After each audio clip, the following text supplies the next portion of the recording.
صباح الخير.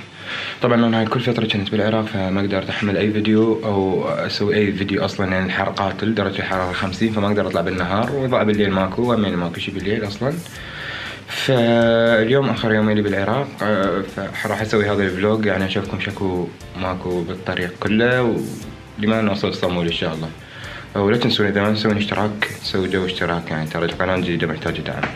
تمام، نصير نحسين باللايكات مو اللايكات، قصدي اشتراكات، لايكات هم. اوكي يلا.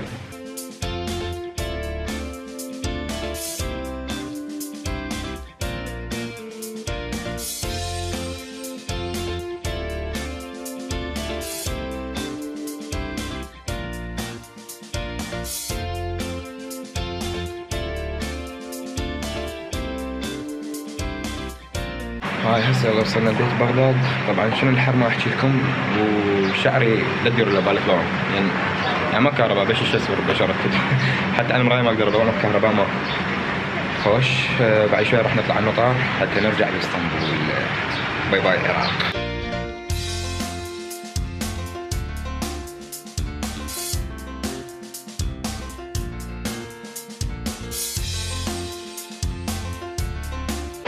هسه عاد وصلنا لمطار اسطنبول شنو بعد ما وصلنا.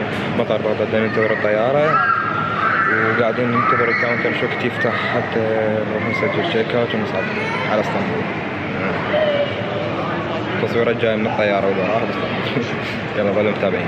طبعا بعد عناء يمكن ساعتين بالسراوات والتيكت والحزام مال الجنط ما يشتغل، صفتنا بالانتظار. الحمد لله الحمد لله، بقيت بس مرحلة الطيارة والتفتيش اللي نسعد فيه. تكرمون لحدي. وراها نصعد الطيارة. شوف وراها ايش راح يصير. لا شنو معلق رياضة يعني، المهم نتابع. طبعا اكو شغلة يمكن تفيدكم انا نسيت احكي لكم اياها، انه اكو سيارات تاخذكم من البيت للمطار دايركت بدون ما تمرون باي نقطة تفتيش، يعني ماكو تنزل جنط صاعد جنط ولا كلاب الشمشم ولا مدري ايش. هاي الخدمة يسموها تاكسي بغداد او في اي بي، مو اي تاكسي بغداد، انه في اي بي. اوكي، فاذا عندكم يعني تقدرون تخبرون مطار بغداد او اي احد يعرف يدبر لكم هذا الفي اي بي، ياخذكم من باب البيت لباب الصاله مال المسافرين، يعني دايركت بدون ما تنزل من السياره ابد ولا طلع اي مستمسك من جيبك. فحبيت افيدكم بهاي اللي نسيت اقولها قبل شوي. تمام.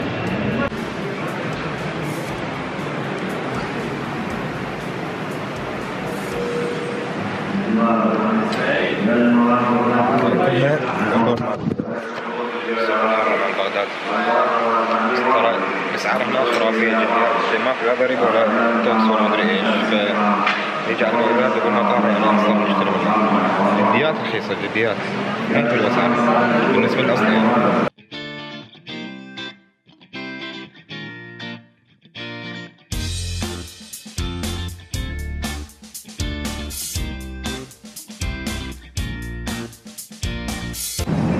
ما احكي لكم عن الزيتون اللي جابوه، تلاقي الزيتون كفته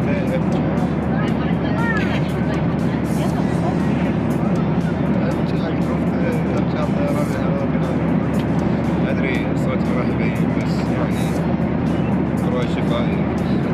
تونس وبعد ساعه نص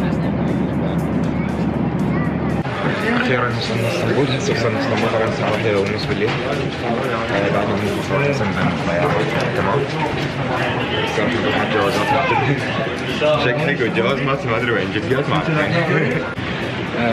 هسه وصلنا اسطنبول. هسه نزلت الطيارة طبعا الساعة 1:30 بالليل. وطبعا كنا بدي نشوف ما ادري ليش طبيعي دائما انه محط رجل دائما مليان.